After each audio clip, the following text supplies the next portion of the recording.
Hello everyone and welcome back to my channel maths addiction. और आज की इस वीडियो में हम स्टार्ट करने जा रहे हैं नया topic that is compound interest. अगर आपको पता हो ये जीरो टू हीरो सीरीज चल रही है जिसमें हम बिल्कुल बेसिक से एडवांस लेवल के क्वेश्चंस करने वाले हैं। तो आज हम पूरा कंपाउंड इंटरेस्ट को कवर करेंगे। कंपाउंड इंटरेस्ट क्या होता है, फॉर्मूला कैसा क्या होता है इसका, और इसके कुछ क्वेश्चंस करेंगे। ठीक है, तो कंपाउंड इंटरेस्ट समझने के लिए पहले आपको कुछ टर्म्स पता होनी चाहिए। क्या इंटरेस्ट क्या होता है, प्रिंसिपल, रेट, टाइम और अमाउंट, ये सब क्या होते हैं। अगर आपने मेरी सिंपल इंटरेस्ट की वीडियो देखी है तो आपको ये सब पता होगा। अगर नहीं देखी तो मैं अभी यहाँ पे थोड़ा सा एक छोटा सा 2 मिनट का एक्सप्लेनेशन दूंगी, उससे आपको समझ में आ जाएगा। उसके बाद आता है कंपाउंड इंटरेस्ट क्या होता है, उसका फॉर्मूला देखेंगे हम और क्वेश्चंस। तो चलिए स्टार्ट करते हैं। एग्जाम्पल से समझते हैं हम। मान लीजिए आपने किसी बैंक से 1000 रुपीज लिए। ठीक है, 1000 रुपीज उधार लिए। ठीक है, अब बैंक आपको क्यों देगा, क्योंकि आप कुछ ना कुछ बेनिफिट होगा बैंक को, है ना। तो आप बेनिफिट क्या है बैंक को, आपने बैंक से 1000 रुपीज उधार लिए और आपने लिए 2 साल के लिए। मान लीजिए आपने कहा कि मैं 2 साल में दूंगा और इसके 10% ज्यादा दूंगा। जितना भी आपका अमाउंट है, मान लीजिए आप मुझे 1000 रुपए दे रहे हैं तो उसमें मैं 10% बढ़ा के आपको 2 साल बाद दूंगा। ठीक है, तो जब ये बात आती है तो यही होता है हमारा प्रिंसिपल, ये हो जाता है टाइम, और ये जो परसेंटेज है ये हो जाता है रेट। ठीक है, प्रिंसिपल जो अमाउंट आपने बैंक से लिया, कितने टाइम के लिए लिया, ठीक है, और रेट हमेशा परसेंट में रहता है। इसके बाद आता है कि अब बात ये हो गई कि ठीक है आपने 1000 रुपए लिए 2 साल के लिए, 10% बढ़ाकर आप बैंक को वापस करेंगे। बट कितना, अब एक टोटल अमाउंट भी तो पता होना चाहिए कि हमें देना कितना है। भाई 1000 तो हमें देना ही है और इसका 10% और देना है, मतलब 10% निकालें अगर हम, 10% ऑफ 1000 क्या आ जाएगा, 10 अपॉन 100 इंटू 1000। 0 से 0 कैंसिल, यानी 100, यानी 100 रुपीज आप एक्स्ट्रा देंगे। तो ये जो 100 रुपीज आप एक्स्ट्रा दे रहे हैं यही है आपका इंटरेस्ट। ठीक है, ये आपका इंटरेस्ट, यानी 100 रुपए दे रहे हैं आप बैंक को इंटरेस्ट, यानी टोटल आप कितने पैसे देंगे वो हो जाता है अमाउंट। टोटल आप देंगे 1000 रुपए, जो लिए थे वो तो देना ही है, और 100 रुपए बढ़ा के देना है, यानी 1100 रुपए। सो आई थिंक आपको समझ में आ गया होगा प्रिंसिपल क्या होता है। जो पैसा आपने बैंक से लिया, कितने टाइम के लिए लिया, वो हो जाएगा टाइम। टाइम ध्यान रखिएगा एयर्स में रहेगा, अगर एयर्स में नहीं है तो हम कन्वर्ट करेंगे। उसके बाद आ जाता है रेट। रेट में भी ना 2 चीजें होती हैं, एक होता है कंपाउंडेड ईयरली और कंपाउंडेड हाफ ईयरली। तो जब हम क्वेश्चंस देखेंगे तब हम करेंगे कंपाउंडेड ईयरली और हाफ ईयरली का मतलब क्या है। देन आ जाता है आपका अमाउंट। अमाउंट मतलब अब आपको बैंक को टोटल कितने पैसे देना है, और जितने पैसे आप ज्यादा दे रहे हैं वो होता है इंटरेस्ट। तो ये तो हो गई आपकी सिंपल इंटरेस्ट की बात। अगर आपने सिंपल इंटरेस्ट की वीडियो देखी है तो इतना आपका समझा हुआ होगा। अब कंपाउंड इंटरेस्ट क्या होता है। अब देखते हैं कंपाउंड इंटरेस्ट क्या होता है। कंपाउंड इंटरेस्ट समझने के लिए पहले आपको सिंपल इंटरेस्ट पता होना जरूरी है। उसी से अगर आप कंपेयर करके पढ़ेंगे तो आपको आसान पड़ेगा। ठीक है, तो देखिए क्या होता है। अगर मान लीजिए सिंपल इंटरेस्ट की बात करें, आपने बैंक से 100 रुपए लिए। ठीक है, आपने लिए बैंक से 100 रुपए, तो प्रिंसिपल हो गया आपका 100 रुपीज। ठीक है, और कितने टाइम के लिए लिए, 3 इयर्स के लिए लिए। ठीक है, ये हो गया टाइम। और कितने रेट पे लिए, 10% रेट पे लिए। ठीक है, हमने ये मान लिया। अब अगर मान लीजिए सिंपल इंटरेस्ट पे आपने लिए हैं, ठीक है, सिंपल इंटरेस्ट आपका लग रहा है, तो इंटरेस्ट कैसे लगेगा। अगर हम तीनों साल का अलग अलग निकालें, फर्स्ट ईयर, सेकेंड ईयर और थर्ड ईयर। ठीक है, तो फर्स्ट ईयर में क्या हुआ, 100 रुपए तो आपका प्रिंसिपल ही था, और 10% रेट के हिसाब से 10 ही आएगा। वैसे मैं आपको निकाल के बता देती हूँ। 100 रुपए का 10%, 10 अपॉन 100 इंटू 100 कितना आ रहा है, 10। यानी 10 रुपए आप पहले साल में एक्स्ट्रा देंगे तो ये हो गया 110। फिर 10 रुपए आप दूसरे साल में भी एक्स्ट्रा देंगे तो ये हो गया 120। फिर प्लस 10, ठीक है, तीसरे साल में भी आप 10 रुपए एक्स्ट्रा देंगे तो ये क्या हो गया, 130 रुपीज। यानी कि 3 साल में टोटल लास्ट में आप कितने देंगे, 130 रुपीज। पहले साल का इंटरेस्ट 10 रुपए, दूसरे साल का इंटरेस्ट 10 रुपए, और तीसरे साल का इंटरेस्ट 10 रुपए, यानी 30 रुपए आपने टोटल इंटरेस्ट यहाँ पे दिया। अब बात आती है कंपाउंड इंटरेस्ट की। कंपाउंड इंटरेस्ट में क्या होता है, कंपाउंड इंटरेस्ट में इंटरेस्ट थोड़ा निकालने का तरीका अलग होता है। क्या, मान लीजिए पहले साल में 100 रुपए तो आपको देना थे, और 10% इसका निकाला, तो कितने देना है आपको? 110। दूसरे साल में 110 तो आपको देना थे, लेकिन अब जो इंटरेस्ट निकलेगा ना वो 100 रुपए पे नहीं निकलेगा, वो 110 पे निकलेगा, जितना अमाउंट आपका हो गया। सिंपल इंटरेस्ट में क्या होता है, जितने पैसे आपने लिए थे उसी पे इंटरेस्ट लगता है, लेकिन कंपाउंड इंटरेस्ट में अब जितना अमाउंट हो गया अमाउंट पे लगता है, हर साल के एंड में जितना अमाउंट आपका बचा। यानी आपका 110 बचा है, तो इस हिसाब से आप करेंगे तो आएगा 11। जैसे कि आप देख लीजिए 10% ऑफ 110, यानी 10 अपॉन 100 ऑफ 110, 0 से 0 कैंसिल, 0 से 0 कैंसिल, 1 इंटू 11 इज 11, यानी कितना हो गया? 110 पहले था, 11 हो गया, यानी 121। तीसरे साल की बात करें तो तीसरे साल में क्या होगा? 121 तो है, अब इसका 10%, तो इसका 10% में डायरेक्ट लिख देती हूँ, आप निकाल के देख लीजिएगा, आएगा 12.1, यानी कि 133.1 आप 3 साल में 3 साल के बाद देंगे। तो सिंपल इंटरेस्ट में आप कितने रुपए दे रहे थे? 130। कंपाउंड इंटरेस्ट में कितने दे रहे थे? 133.1। आई होप क्लियर हो गया होगा कंफ्यूजन। सिंपल इंटरेस्ट में जो पैसा आपने शुरू में लिया था उसमें इंटरेस्ट लगता रहता है, और कंपाउंड इंटरेस्ट में क्या होता है, जो आपका अमाउंट होता है ना उसी पे इंटरेस्ट लगता है, यानी इस पे इंटरेस्ट लगेगा, यहाँ पे इस पे इंटरेस्ट लगेगा। ठीक है, सो ये हमारा क्लियर हो गया। अब बात क्या आती है, जब क्वेश्चन आता है एग्जाम में तो आप ऐसे सॉल्व नहीं कर सकते। क्यों नहीं कर सकते? मान लीजिए आपका अमाउंट भी बहुत बड़ा है, और मान लीजिए 15 साल के लिए लिया, तो क्या आप 15 साल तक ऐसे चलते जाएंगे? नहीं ना।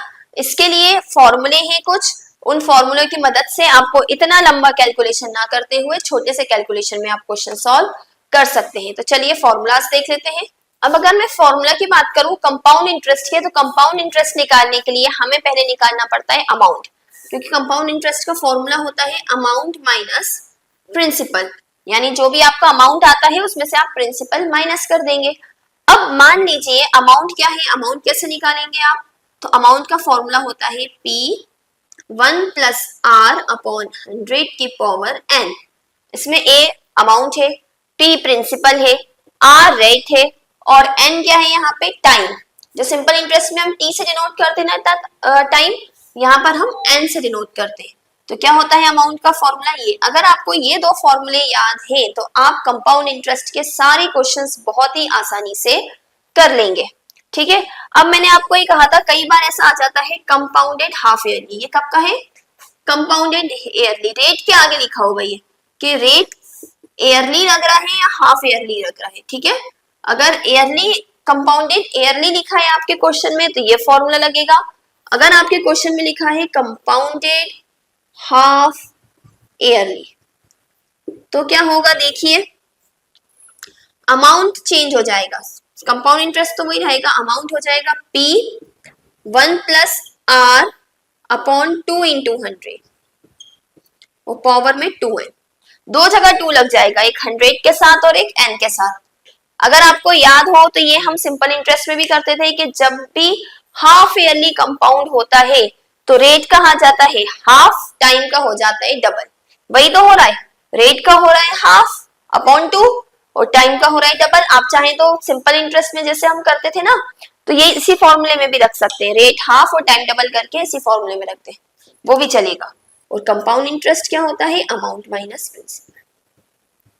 क्लियर? देखिए प्रिंसिपल हमें दिया है 6000, रेट दिया है 9%, टाइम है 2 इयर्स और हमें कंपाउंड इंटरेस्ट निकालना है। तो कैसे निकालेंगे आप? देखिए अमाउंट का फॉर्मूला लगाएंगे सिंपली, क्या होता है? P1 प्लस R अपॉन 100 की पावर n, यानी कि P कितना हो गया? 6000, 1 प्लस R कितना है? 9 अपॉन 100 की पावर n यानी 2। अमाउंट कितना आ जाएगा? 6000, इसका आप एलसीएम ले लें या क्रॉस मल्टीप्लाई कर लें, 100 1 सा 100 प्लस 9 अपॉन 100 की पावर 2, तो ये हो गया 6000, ये हो गया 109 अपॉन 100 की पावर 2 का मतलब 2 बार मल्टीप्लाई हो रहा है, तो मैं डायरेक्ट 2 बार मल्टीप्लाई कर देती हूँ। 2 0 से गए 2 0, 1 0 से गया 1 0, यानी 6 इंटू 109 इंटू 109 अपॉन 10। इन सबको हम मल्टीप्लाई कर देंगे। जैसे ही आप इसको मल्टीप्लाई करेंगे अपॉन 10 का मतलब एक डिजिट के बाद डेसिमल और फिर आपका आंसर आ जाएगा। तो मल्टीप्लाई करते हैं। तो इन तीनों को जब आप मल्टीप्लाई करेंगे तो आपका आंसर आएगा जो वो है 71286 अपॉन 10। ऊपर का मल्टीप्लाई करा है, अभी 10 का कुछ नहीं करा है। एक डिजिट के बाद डेसिमल है तो डेसिमल लगा देंगे। अमाउंट आ गया ₹7128.6। यूनिट लगाना मत भूलिएगा। अमाउंट आ गया। कंपाउंड इंटरेस्ट निकालना है तो अमाउंट माइनस प्रिंसिपल, यानी 7128.6 माइनस 6000। जैसे ही आप माइनस करेंगे 7 में से 6 गया, 1 बचा, यानी 1128.6 आ गया आपका कंपाउंड इंटरेस्ट। ओके, तो नेक्स्ट क्वेश्चन देखते हैं हम। यहाँ पे आप देखेंगे प्रिंसिपल दिया है, रेट दिया है, टाइम दिया है, लेकिन एक चीज दे दी, कंपाउंडेड हाफ ईयरली। ठीक है, मैंने अभी बताया था कंपाउंडेड हाफ ईयरली होगा तो रेट का क्या हो जाएगा। आप चाहें तो इसको समझने के लिए ना रेट को स्मॉल आर स्मॉल टी से लिख सकते हैं पहले, बाद में हम कैपिटल आर कैपिटल टी कर देंगे, यानी प्रिंसिपल तो सेम रहेगा। ठीक है, रेट का हो जाएगा कैपिटल आर यानी स्मॉल आर अपॉन 2, यानी 10/2 5%, और टाइम कितना हो जाएगा डबल, यानी 2 into 1 यानी 2 years। ठीक है, एक तरीका तो ये है कि आप यही कर लें और वो वाला formula P is equal to 1 plus R upon 100 की पावर n इस फॉर्मूला में रख के और फिर आप सॉल्व कर लें। एक तरीका तो ये है। दूसरा तरीका क्या है कि अगर आपको इस यहाँ पे कंफ्यूजन में नहीं पड़ना है तो PRT वही रहने दें और फॉर्मूला दूसरा वाला लगा दें। ठीक है, मैंने दोनों तरीके से ये बताया है कि आपको एग्जाम में अगर फॉर्मूला, कई बार बच्चे कंफ्यूज हो जाते हैं कि कैसे लगेगा, तो इसलिए मैंने दोनों तरीके बता दिए। दूसरा फॉर्मूला क्या था हमारा, amount is equal to P 1 plus R upon 100 2 का मल्टीप्लाई, क्योंकि r अपॉन 2 होता है ना, और 2 इंटू n। तो P क्या है 8000, 1 प्लस आर यानी 10 अपॉन 200 की पावर 2, 2 इंटू 1, तो 8000। एलसीएम ले लेंगे, ये हो जाएगा 200 प्लस 10 अपॉन 200 की पावर 2। तो अमाउंट कितना आ गया 8000 इंटू, ये हो जाएगा 210 इंटू 210 अपॉन 200, 2 बार मल्टीप्लाई कर लिया, 1 2 0 से 1 2 0 कैंसिल, 1 0 से 1 0, 1 0 से 1 0 कैंसिल, 2 1 जा 2, 2 2 जा 4, 2 4 जा 8, सॉरी 2 1 जा 2, 2 2 जा 4, यानी अमाउंट कितना बचा यहाँ पे 20 इंटू 21 इंटू 20। ठीक है, 21 हो जाएगा आपका 441, और जब ये 20 से मल्टीप्लाई होगा तो अमाउंट आ जाएगा 8820, आपका अमाउंट आ गया। कंपाउंड इंटरेस्ट निकालना है, अब तो इजीली निकाल लेंगे। कंपाउंड इंटरेस्ट क्या होता है, अमाउंट माइनस प्रिंसिपल।